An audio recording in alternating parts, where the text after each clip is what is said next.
እንኳን ለዚህ ችለታ ደረሳችሁ። ይሄን ሁሉ ያስተባበራችሁ የክፍለ ጦሩ ዋና ጦር አዛዥ የጦር ጠበብቱ ታዜ እሱቤ ከፍቴ ሌሎችም ይሄን ሁሉ ዋጋ የከፈላችሁ ሁሉ እስካሁን ስንትና ስንት ካደረጉልን ሰዎች ሁሉ በላይ የእናንተ ዋጋ ይልቃልና ክብር ይድረሳችሁ። በድርጅት ይሁን አንድ ከአካባቢው ወዝች የዋሸራ ቆንጆ ከገጠመችው ግጥም ነው የምጀምረው። አንድ ቅኔ እንትን ካለችው እዚህ በቀደም እንትን እያሉ ከሰማዋት እና ምን ትላለች? ያቺ ኮረዳ ቀኑ ሲጨላልም ጊዜው ሲመሻሽ መጡነ መዝገቡ መጡነ ታዱዬ መጡነ ተፈራ መጡነ ዮሐንስ መጡነ መንበረ እነ ደመላሽ ትላለች።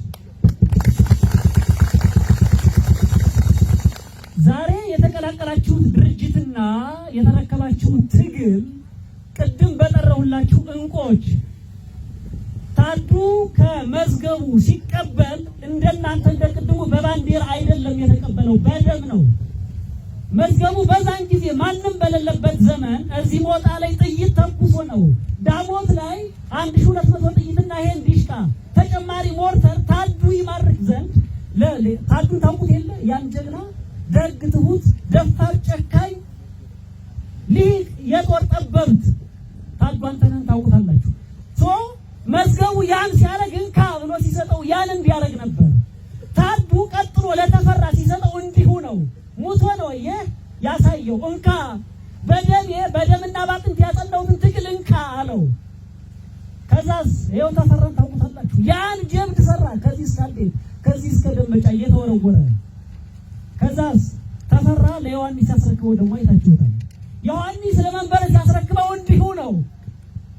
በደምና ባጥንት የተከፈለ ዋጋ ጸንቶ እየተቀበላችሁ ያመጣችሁ እና እስከናንተ እስከ ዛሬዋ ዕለት እስኪደርስ ድረስ ውድ የሆነ የከበረ ደምና አጥንት ተከፍሎበታል። ዛሬ የተረከባችሁ ትግል እንዲህ ለታይታ እዚህ ቀይ ኮፍያ እናንተን መልበስ ብቻ አይደለም፣ ከዛ በላይ ነው የተረከባችሁ ትግል ውድ ዋጋ የተከፈለበት እነዛን እንቆች እነዛን ውድ ልጆች ገብረን ያስቀጠለውን ትግል ነው። አሁን እናንተ ደግሞ ይታሻግሩታላችሁ።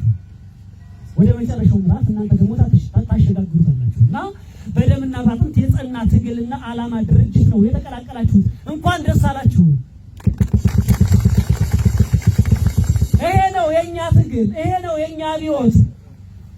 ከቁስ በላይ ከገንዘብ በላይ ከሌላም ከእውቀት በላይ ከይፈጣነው ትግል የጠበቅነው አብዮት በደምና ባጥንት ያጸናነው ትግል ነው።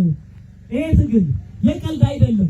ብርሃኑ ጁላ ቅድም 50 አለቃ ታየ ሲል ነበር። አንድ ነገር እያለ ነበር በበቀቀን ሚዲያዎቹ በኩል የአማራ ክልልን ተቆጣጥረን 90% ቀጠናውንም እያስተዳደርን ነው ይላል። እሱ ብቻ አይደለም ሲል ነበር። አሁን በቀደም በተናቸው በነኑ ተነኑ ሲል እንደነበረው ሁሉ ጥቂት ሽፍቶች ናቸው የቀሩት።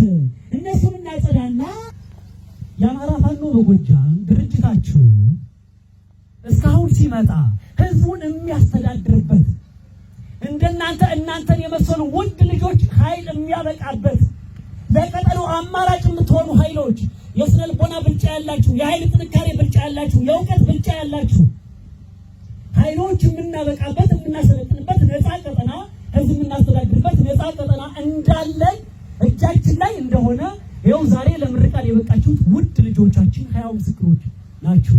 50 አለቃ ቅድም እየጠየቀው ነበረ። ያ ነፃ 90% የሚባለው የአማራ ክልል የት ነው ያለው እያለ ነበር። የት ነው ያለው? እኛማ ይሄው ቀጠና ነፃ ቀጠና መያዝ ብቻ አይደለም፣ ነፃ ቀጠና ማውጣት ብቻ አይደለም፣ የተቆጣጠርነውን ነፃ ቀጠና አጽንተን ጠብቀን ይዘናል። ማጽናትም ጭምር ነው። አየህ፣ ነፃ ወጣን፣ ያን አጸናን። ማጽናት ብቻ አይደለም፣ ያ ነፃ ወጣን ባጸና ነው ቀጠና ላይ ለ5 እና ለ6 ወር እናንተን የመሰሉ ወንድሞች ኃይል እየገነባንበት ያለ ቀጠና ነው። ስለዚህ የተቀረው ዓለም የራሱን ሰዎች ጭምር የሚያውቁት ፋክት ቢሆን የሚያውቁት ሀቅ ቢሆን ለእናንተ ደግሞ ይሄ ነው እውነታው ይሄ ነው። እንግዲህ ቀጣዩ አሁን 2 ዓመት እየሞላን ነው። ቀጣይ የምንረከበው ምዕራፍ እናንተ ደግሞ የምትረከቡት በሱ ቀይ ቦኔት የምትረከቡት የትግል ምዕራፍ የተለየ ነው። ከዚህ በፊት እሸቱ ይቀርምና ምንድነው የሚለው? ያለፈ ነገር ይሰብካል። ሞትነ ተቀበርነ በቃ እንዲሆን ተከለከል። ከዛስ ምናል? አፈናቀሉን፣ ገደሉን፣ በጅምላ ቀበሩን። እሱ አይደለም ቀጣዩ ምዕራፍ። ከዚህ የተሻገረ ብሶታችን ከምንገልጽበት የትግል አስተምሮ ከፍ ያለ እሱ ብቻ አይደለም። ከዚህ በፊት የነበሩ ፋኖዎችና ሌሎች ታጋዮች ምንድነው የሚያደርጉት? 10 ሚሊሻ ማረከ። እናንተ ዘዴ ላይ ሄዳችሁ 60 ምናምን እንዲህ ከዛም በላይ ደመሰሳችሁ። ከነነፍሱ እንዲያዛችሁት የማንን የብርሃኑ ጁላ ሰራዊት። አሁን እሱ አይደለም 50 60 70 80 100 የጁላ ምርኮኛ ሰራዊት መማረክ እሱ አንድ ብርቅ አይደል። ኑራችሁበታል። ከሱ የተሻገረ ነው ቀጣይ የምትረከቡት ትግል። ፈተናው እሱ ነው እንጂ እስካሁን የሆነ 3 ሚሊሻ ምናምን ሲል 10 ምናምን 20 መከላከያ እሱ በቃ እንትን ሊሆን ይችላል። አሁን እሱ የሚያረጋህ አይደለም። ቀጣዩ ምዕራፍ 3ኛው ዓመት ከዛ ከፍ ያለ አካላዊ ብቃት፣ አእምሯዊ ብቃት ይጠይቃል። ያን ለመቀበል ምን ያስፈልጋል ማለት ነው? እንደናንተ መሰልጠን፣ እንደናንተ መብቃት። መሰልጠን ሲባል ምን ማለት ነው? በሁለቱም ሰይፍ የተሳለ ሆኖ መገኘት፣ በሁለቱም ወገን የተሳለ ሰይፍ ሆኖ መገኘት መብቃት ማለት ነው። በሁሉም መብቃት ማለት በምን? በሁሉም የተሳለ ሰይፍ ማለት ምን ማለት ነው? በአካልም በአእምሮም ማለት ነው። በአካል እንዲዳብራችሁ በአእምሮ ደግሞ የተሳላችሁ መሆን ማለት ነው። መብቃት ማለት ነው። መሰልጠን ከዚህ ደረጃ ላይ ከዚህ የብቃት ደረጃ ላይ የሚያደርሳችሁ አንዳች እንትን አግኝታችኋል ማለት ነው። አንዳች የሞራል ልዕልና፣ አንዳች የአካል ግዝፈት፣ የአካል ብቃት አግኝታችኋል ማለት ነው። ዛሬ ይህን አካላዊ ብቃት ይህን አንድ የብቃት ደረጃ አድጋችሁ በአካል ጠንክራችሁ በአእምሮ ልቃችሁ የአማራ ፋኖ በጎጃም ድርጅታችሁን በይፋ ስለተቀላቀላችሁ እንኳን ደስ አላችሁ፣ እንኳን ደስ አለን።